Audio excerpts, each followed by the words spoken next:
안녕하세요, 버킷랩입니다. 오늘 소개해드릴 책은 애덤 그랜트의 기브 앤 테이크입니다.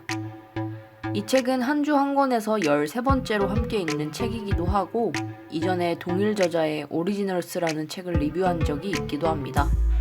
저자의 생각이 마음에 들었던 분들은 이 책에 이어서 오리지널스를 읽어보시는 것도 좋은 선택이 될 듯합니다.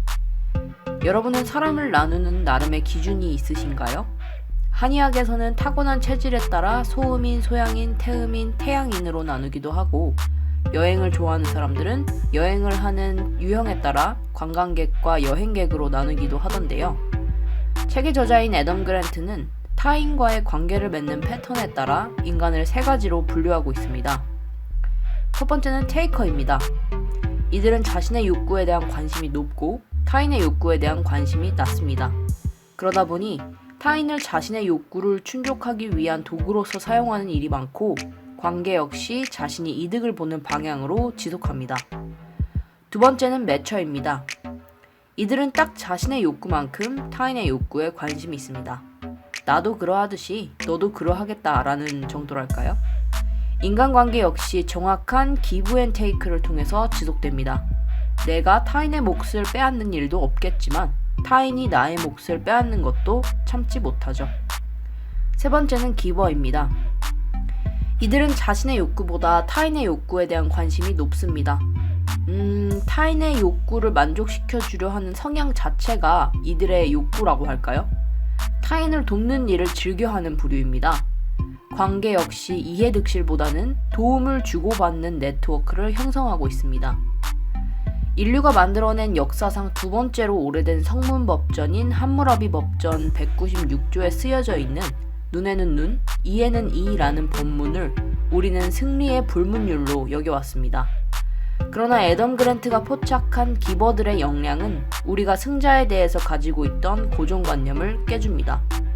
저자는 대학생, 영업사원, 엔지니어 등 다양한 직업군에서 행동 양상에 따른 직업군 내 성공 정도에 대해서 조사하였는데 놀랍게도 성공의 가장 탑 클래스에 있는 집단은 테이커도 매처도 아닌 기버였습니다. 물론 가장 바닥에 있는 것도 기버들이었죠. 호의가 계속되면 권리로 안다와 선행은 더 크게 돌아온다 라는 모순된 이 두 문장이 실제로 양립하고 있는 이 현상을 우리는 어떻게 이해해야 할까요? 먼저 더 많은 것을 갖는 테이커가 아닌 더 많은 것을 주는 기버들이 성공의 꼭대기에 올라갈 수 있는 이유는 함무라비 법전이 쓰이던 시절과 현대는 시공간의 제한성에 큰 차이가 생겼기 때문입니다.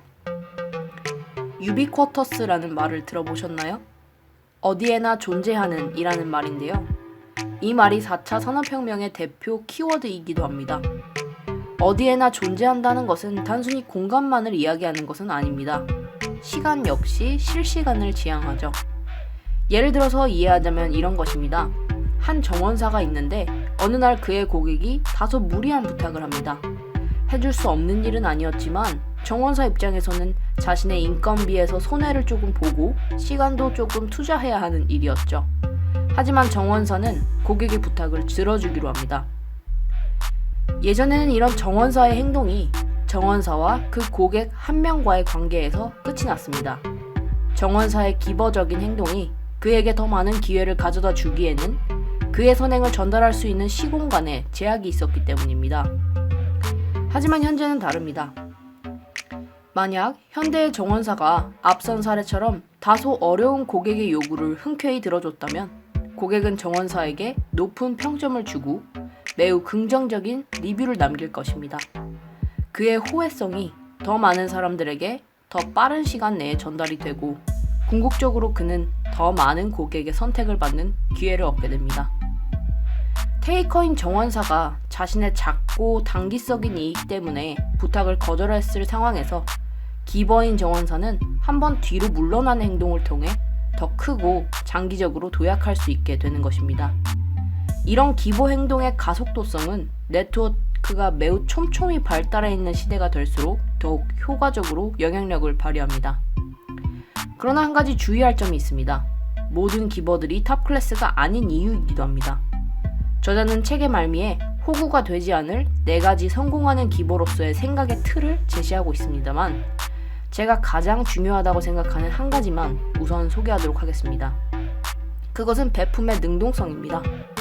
성공하는 기버는 24시간 콜센터처럼 자신을 필요로 하는 누군가의 연락을 받으면 쪼르르 달려가서 도와주고 정작 자신의 삶을 지탱하지 못하는 수동적인 사람이 아닙니다. 성공하는 기버는 타인에게 도움을 줄 수 있는 방법을 자신이 직접 능동적으로 설계합니다. 자신이 바쁠 때는 잠시 타인의 일을 미뤄둘 줄도 알고 자신이 할 수 없는 일에는 당연히 노를 외칠 수 있는 사람입니다. 우리는 누군가를 돕는 일을 감정적으로 여기기 쉽지만 성공하는 기버들은 타인을 돕는 일을 이성적으로 생각합니다. 도움을 필요로 하는 사람이 딱해서가 아니라 자신이 그들의 상황을 조금이나마 개선해 줄 수 있기 때문에 돕는 것이죠. 가장 성공하는 기버는 먼저 자기 자신을 챙길 줄 아는 사람이라고 생각합니다. 타인을 돕는 행위의 이익이란 모순된 주제를 흥미롭게 풀어나간 애덤 그랜트의 기브 앤 테이크. 그러나 이야기를 마무리하며 한 가지 찝찝한 의문이 들었습니다. 만약 여전히 힘없는 다수는 함무라비 법전의 시대와 같은 시간 공간적 제약을 받는 상황에 놓여져 있다면 탑 클래스의 기버들은 그들만의 호혜의 세상 속에서 살고 있고 그 아래는 테이커와 매처들이 만들어 놓은 지거나 혹은 이기는 것밖에 없는 게임의 룰 속에 살고 있다면 우리는 그럼에도 불구하고 기버가 될 수 있을까요? 라는 의문이 채용 비리 뉴스를 통해 잔잔히 올라옵니다. 네트워킹이라는 현대적 특성을 통해 더 많이 베푸는 것이 결과적으로는 더 많이 얻는 것이라는 새로운 시선을 제시하는 책 애덤 그랜트의 기브 앤 테이크였습니다.